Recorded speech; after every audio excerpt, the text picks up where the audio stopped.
Ya,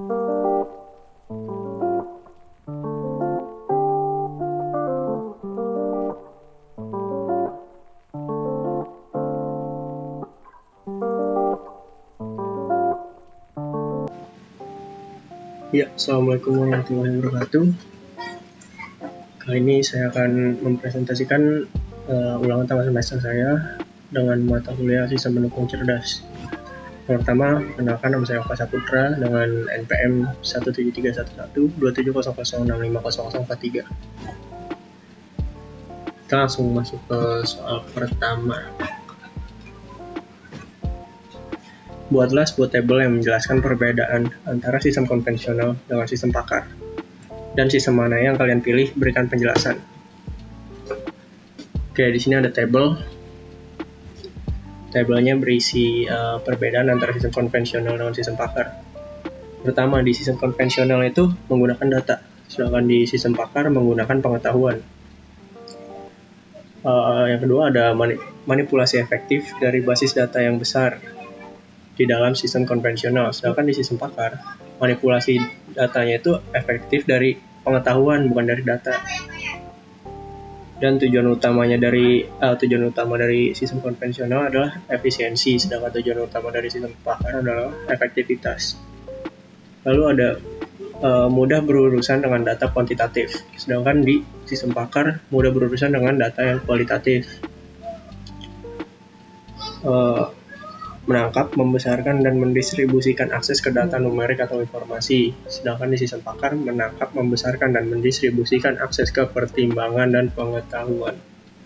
Lalu di sistem konvensional ada informasi dan pemrosesan biasanya jadi satu dengan program, sedangkan di sistem pakar basis pengetahuan merupakan bagian terpisah dari mekanisme inferensi. Lalu yang terakhir ada program tidak pernah salah dalam sistem konvensional, kecuali pemrogramnya yang salah. Di sistem pakar, program bisa saja melakukan kesalahan. Terus sistem apa sih yang saya pilih? Yang saya pilih adalah sistem konvensional. Kenapa? Karena mempunyai tujuan utama yang lebih efisien, lebih akurat, karena menggunakan penggunaan data, sehingga lebih mudah untuk berurusan dengan data kuantitatif. Di sini saya salah nulis, maksudnya data kuantitatif. Dan pengembangan sistem pakar itu sangat sulit, bahkan lebih susah dari sistem konvensional, dan membutuhkan lebih banyak biaya pasti. Lalu masuk ke soal kedua. Mari kita simak video berikut. Good morning, Jarvis. Good morning, Mark. It's Saturday, so you only have 5 meetings. Room temperature is set to a cool 68 degrees. Earlier this year, I started building a simple AI to help run our home. I talked to Jarvis using this app I built. It uses artificial intelligence to understand me and figure out what to do. Max woke up a few minutes ago. I'm entertaining her. All right, let's go check on her. Good morning, Max. Let's practice our Mandarin. Jarvis, your Mandarin is so soothing. Shishe. Jarvis also helps me get ready in the morning. Fresh shirt. Fire in the hole. Hell yeah. Jarvis knows when to make me breakfast. Your toast is ready. All right. It's time for my call with Shrep. Can you get him on the video conference line? Setting up the VC room now. Remember to check on the AI guidance system for Aquila. One of the best things about Jarvis is it could recognize people at the gate, let them in automatically, and then just tell me about it. Mark, your parents are coming in. Thanks, Jeffrey. It's Jarvis. And Jarvis can play all of our favorite music. Hey, play us some good Nickelback songs. I'm sorry, Mark. I'm afraid I can't do that. There are no good Nickelback songs. Good. That was actually a test. Okay, how about just play some songs that our whole family likes? The itsy bitsy spider climbed up the water spout. What? I'm a dad now. This is what I listen to. Jarvis also likes to join our family for playtime. Who should we tickle next? I think we should tickle Max. I'm also experimenting with other voices. Stop her! She's getting away! Do it now! And if I don't want to talk, I can just text Jarvis through a messenger bot that I built. Mark, I'm trying to read in here. Yeah, my bad. So this has been pretty fun, but I need some more ideas for Jarvis, so leave them in the comments and I'll try to build some of them. Alright, movie time, Jarvis. You got it, Mark. First, I need to teach you to make me some more popcorn.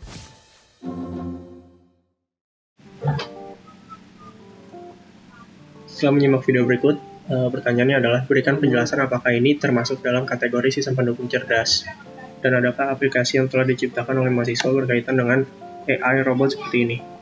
Jika ada, berikan sebuah contoh aplikasi tersebut.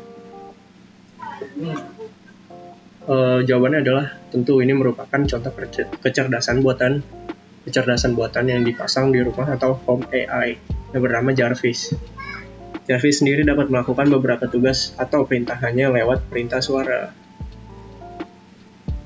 Contoh mengaplikasikannya itu seperti apa? Di zaman ini sudah ada yang namanya Alexa. Itu buatannya Amazon, produknya itu Amazon Echo. Yang kedua ada Google Assistant, itu buatannya Google. Ada di produknya Google yaitu Google Home. Lalu ada Cortana, itu buatannya Microsoft, ada di Microsoft Cortana. Lalu ada Siri itu dari Apple, ada di produknya Apple yaitu Apple HomePod. Ada juga Bixby Samsung. Sebenarnya Bixby itu ada di handphone juga sih. Siri juga ada di handphone, Google Assistant juga ada di handphone. Tapi Bixby Samsung yang saya maksud di sini adalah Bixby dalam produknya Samsung Galaxy Home Mini. Lalu masuk ke soal ketiga. Dari penjelasan yang kalian berikan pada soal nomor 2, tuliskan pula kelebihan dan kelemahan dari sistem yang ada pada Jarvis, robot asisten tersebut. Pertama, kelebihan. Kelebihannya adalah fasilitas voice recognition pada Jarvis sangat mempermudah user untuk berinteraksi, bahkan cukup dengan perintah suara. Terus kelebihan yang kedua adalah hologram peripheral dan gesture recognition memudahkan interaksi dengan sistem. Yang ketiga, tampilan pada layer sangat membantu user untuk mengetahui informasi langsung. Sedangkan kelemahannya ada 3 juga, yaitu sistem belum dapat benar-benar berjalan sendiri, keterampilan baru. Yang kedua, langkahnya perangkat terkoneksi ke internet serta terkait mesin. Terus yang ketiga, pengenalan suara membutuhkan beberapa perintah tegas, seperti lafal dan intonasi yang jelas. Soal keempat. Kaitkan dengan konsep dasar kecerdasan, representasi, pengetahuan, dan konsep sistem pakar. Apa sih kaitannya Jarvis dengan konsep kecerdasan? Yang pertama, lebih permanen. Itu pasti. Yang kedua, lebih mudah dipublikasi, lalu lebih efektif. Sedangkan kaitannya dengan konsep representasi pengetahuan, yang pertama dapat membuat objek dan relasi menjadi jelas. Yang kedua, membuat pekerjaan lebih cepat.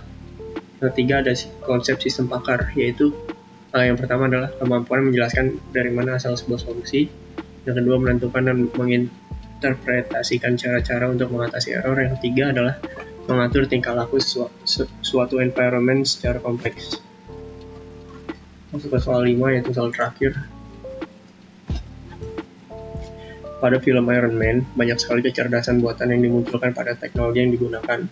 Berikan pendapat tentang teknologi dari asisten robot berikut ini, dengan data processing, robot functioning, mechanical controlling, hacking, dan lain-lain. Dengan input berupa suara dan display hologram, representasi pengetahuan dari proses sistem pendukung cerdas. Oke, pertama, Jarvis atau asisten robot tersebut dapat menunjukkan beberapa tugas atau perintah yang bisa dilakukan hanya dengan lewat perintah suara. Konsep yang sebenarnya mirip yang sudah saya sebutkan tadi, ada Amazon Echo dan Google Home. Dengan menggunakan data processing, membuat Jarvis menjadi asisten robot yang interaktif dan efektif. Nah, di dalam film Iron Man ini, Jarvis sendiri diimplementasikan sebagai asisten robot yang dapat digunakan di dalam rumah maupun di dalam baju robot Iron Man. Ditambah dengan teknologi hologram yang interaktif, dapat menambah kemudahan dalam penggunaan pengontrolan dari Iron Man suit. Jarvis dapat mengontrol gerakan dari kostum Iron Man ini layaknya autopilot pada pesawat. Sekian presentasi dari saya. Kurang lebihnya mohon maaf. Wassalamualaikum warahmatullahi wabarakatuh.